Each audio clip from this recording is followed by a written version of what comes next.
Hello, Terrence Popp here with another episode from, you guessed it, the Lair! Alright, where'd we leave off? Some more airborne stuff. The jumps, I think we got a few more good ones here. Now, in all the previous episodes around the airborne landings, I talked about tree landings. I've been fairly lucky. I've had 2 tree landings in all the jumps I ever did. Only one of them was I hung up there for a while, good 20 feet off the ground, and I didn't want to deploy my reserve and then crawl down there and, or if I just cut away, I could break my leg, so I had to wait it out and they came and got me. The other one, I don't remember where we were doing the jump at. It was with the 2nd Ranger Battalion. I got blown off to the edge of the drop zone, and on the edge of this particular drop zone, there were some trees, but they weren't really thick like they are, it was like 150 meters more, and it was like, pine forest. And, I went through all of this shit, and I did everything I could to avoid it. But sometimes you're just going to go where you're going to go, and there's nothing you can do about it. I don't care what you do. I did the 3-riser fucking slip on both sides. I did everything I could, and, the only thing I was able to do was not land in the big fucking trees and land in the small trees, which was actually, quite pleasant. Because they weren't all locked together, I didn't have to rip through a bunch of branches. They were actually spaced fairly reasonably apart. And this particular landing, the tree was just long enough, so when I came down, it hit my canopy, and I came down, and I thought I was going to hit the ground really hard, but it came down and I stopped at my toes, boom, just lightly touched the ground, and I just undid my canopy, dropped to the ground, and that was it. I tied a chem light to the parachute because I didn't want to rip it out of the tree because they told us not to do that because we were fucking up parachutes, and they were being kind of dicks about that kind of thing. So I marked it with the chem light. I walked out, marked it with some engineered tape so they could bring the chute recovery vehicle by and find it. And then I just carried what I had to the chute recovery point and told them the deal. And after everyone was accounted for, I got in the vehicle and told them where my chute was. I think that there was like 3 other guys that were caught in the trees.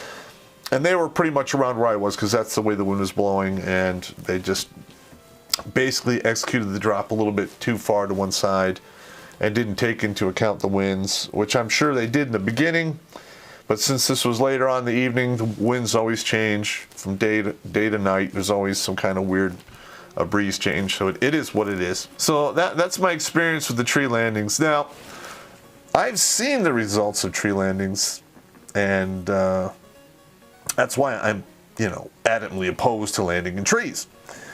We had a guy basically get a stick punched right through his fucking leg, missed his femoral artery. They had to fucking cut his ass out of the tree, and right off to the fucking hospital he went.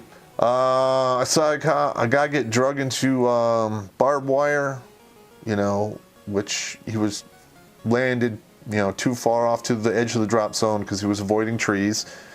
Went right in the barbed wire, and I think he got 27 stitches over 3 or 4 lacerations on his body, 1 on his neck, 2 on his chest, and I think 1 was on the arm that he put up to keep his face from getting all cut up.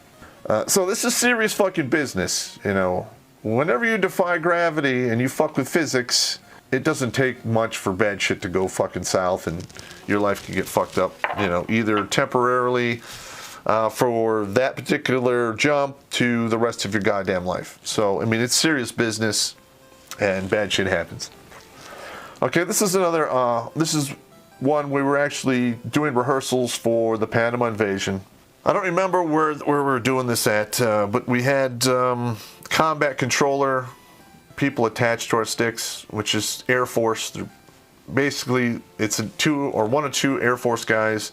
There was 1 on my stick and another one on the other side of the aircraft, and they basically have all of the equipment to run basically a air control tower out of a backpack, and on the ground they control everything, all the airspace around the airfield that we're taking up to a certain amount of feet and out so far. I don't know exactly what the regulations are. That's just what the guy explained to me. So it was just a 3-day period. We were doing 1 jump a day, and they were doing a full dress rehearsal on day 3. First day, I'm the last guy or the last ranger in the stick, and then they stick this air fucking combat controller guy behind me. Now I don't know what his fucking problem was, but he was a raging asshole.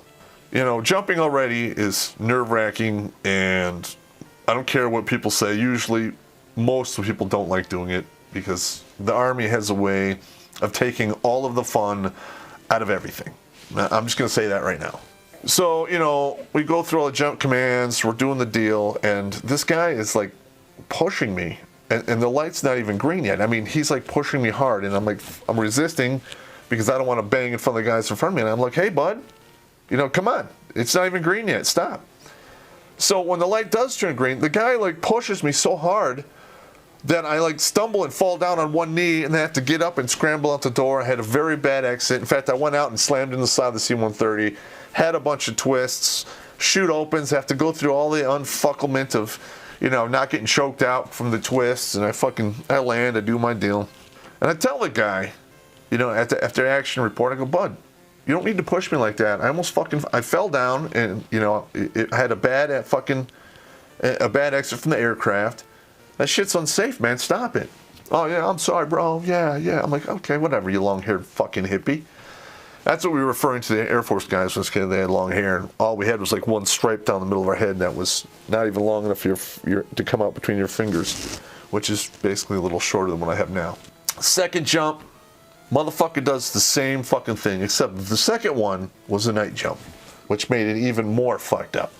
Because now I have Dick Bad pushing me, stumbling out the door, and it's dark.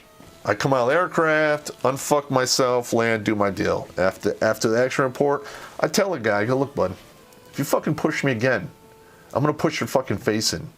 I'm not even fucking around, because I'm going to get fucking injured, and I went through too much shit to get here to have some long-haired faggot like you fuck up my career. Fuck you. You know, he was an E5, and, you know, he told my squad leader, and my squad leader basically told me to fucking, you know, to suck it up. So I'm like, okay. Next day, full dress rehearsal. You know, we're doing about 4 or 5 in the afternoon. Again, the dude starts pushing before we even fucking, you know, we fucking get on the aircraft. And I mean, he starts pushing before he even turns green. You know, he's just freaking out. I don't know what this guy's deal is. So I have I'm holding on to my static line. Light turns green, pushes me. I fucking stagger forward a little bit. I remember I let go of my static line. I turn right around. Boom! Right in his fucking face. Turn around, grab my static line, go out the door. He was fucked up. They actually had to racetrack around so he could jump out. So we get at the end of the fucking mission, you know, he's fucking whining. He's all bloody and all fucked up. And he's all whining about how I turned around and punched him and blah, blah, blah. And they're like, you know, they go to my squad leader. We saw the whole fucking thing. He knew the deal. He knew this guy was being a fucking raging dick. And I had warned him to stop it. And he you know, he wouldn't. And my squad leader was like, I didn't see shit. I didn't see any violence. Maybe he hit his face on the side of the aircraft. I don't know. So it was just his word against mine. And, you know that's not really going to go anywhere. He's an attachment. Yeah, he's in the Air Force, and I'm in the Army.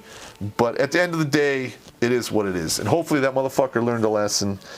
And any of you guys out there who are on jump status, don't fucking push people, you know, trying to go out the door, because you might get punched in the fucking face. I'm just saying, it's been known to happen. I don't know.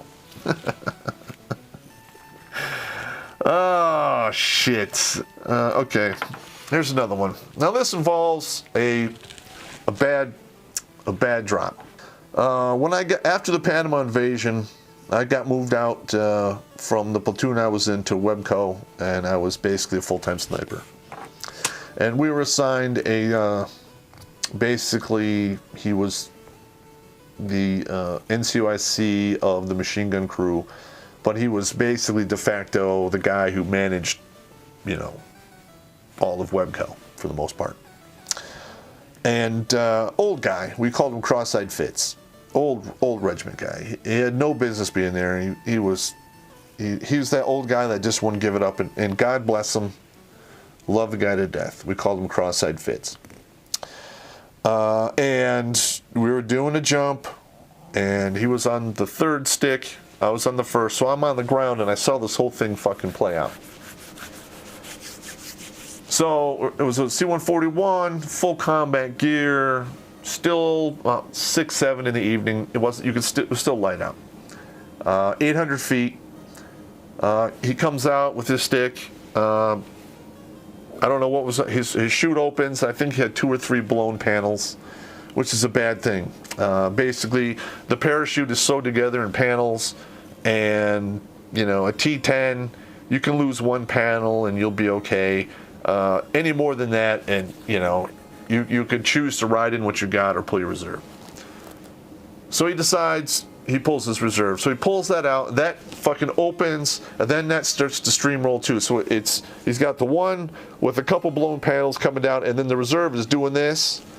So he'd slow down and then go speed up, and and it just worked out that he hit the ground on one of the speed up things, and he broke a femur and his pelvis, and they thought he broke his back. So that's pretty serious. He was an old guy, but he's a good dude. So we all took it pretty hard. And I remember we went up to the hospital to see him a couple times, and they told him that he's probably gonna be paralyzed from the waist down for the rest of his life, and he wasn't really taking it well. He was very upset. And I came by to see him pretty much every second day for about a week and a half. Finally, I go in there, and I don't know what happened. Apparently that night, his spinal cord was not severed. It was just swollen real bad around the area because he had broke his pelvis. And what they had done is they had drilled into his pelvis and they had put a cage around it. And since the accident, they were slowly moving the bones back together, so it would heal. That's when the swelling would come down, and when those bones finally came into place and they started healing, his nervous system turned back on. So I went in there, and he was just writhing in agony. And I asked him what was wrong, and he said it felt like his body from the waist down was being consumed by fire ants. And he requested copious amounts of whiskey, which I gladly went out and got for him. And he healed up. They medically retired him after that. I think it took like 18 months for him to go through the whole fucking deal. But he had more than 20, so it's not like he got ripped off or anything. He just wanted to stay in the military as long as he possibly could. Kind of like what I'm doing right now. So I understand how he felt about the whole thing, and I'm glad he wasn't paralyzed. I heard from him a few years later. He was doing something down in Florida, some tourist dive thing, and he was doing good for himself. So I'm glad it worked out for him. This is a quick one. You like this one? I call this the pre-ejaculators. I've seen bad exits on aircraft. Okay, I've seen guys go out early, but the funniest one I ever saw was when you do the ramp jumps. Now, normally, when you jump a C-130, they open the doors, either one side or both sides, and then you go out the doors, and you kind of fall out behind the aircraft. They also do one which is known as a ramp jump, where they just bring the back of the ramp down.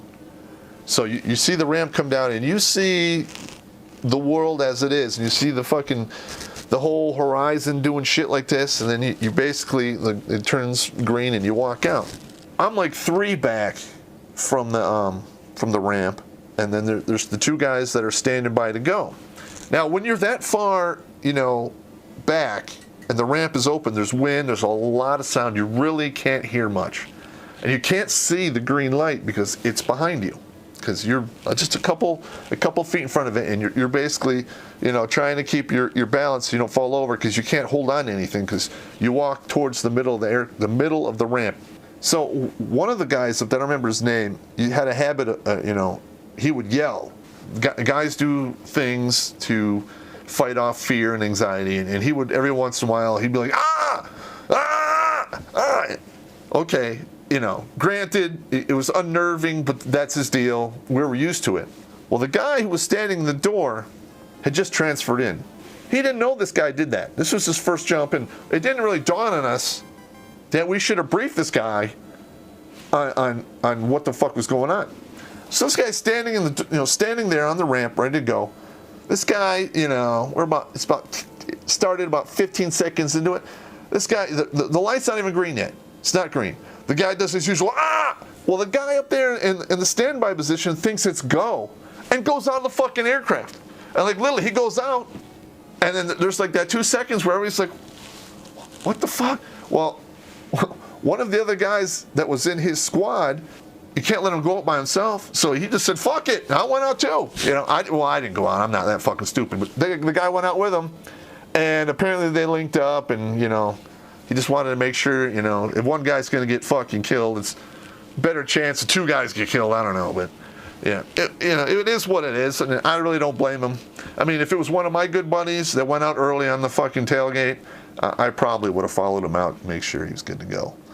Okay, because two guys, in theory, have a better chance of surviving than just one. Especially if one guy gets seriously incapacitated and can't do anything. Chances of both guys becoming seriously incapacitated are reduced. So I could see how that is. But there was a lot of yelling. There was some sworn statements. I was a new E5, so I'm just I don't know. I saw the whole thing. Guy tripped off. Guy thought he said go, and nobody got in trouble over it. They both were fine, and nobody got hurt. I think one of the chutes got tore up pretty bad, but that's what happens when you jump over. Hey, you're gonna get fucked land. That's just how it is. All right, so that's what I have for today, gentlemen. Hopefully you liked it. I'll talk to you later. Out.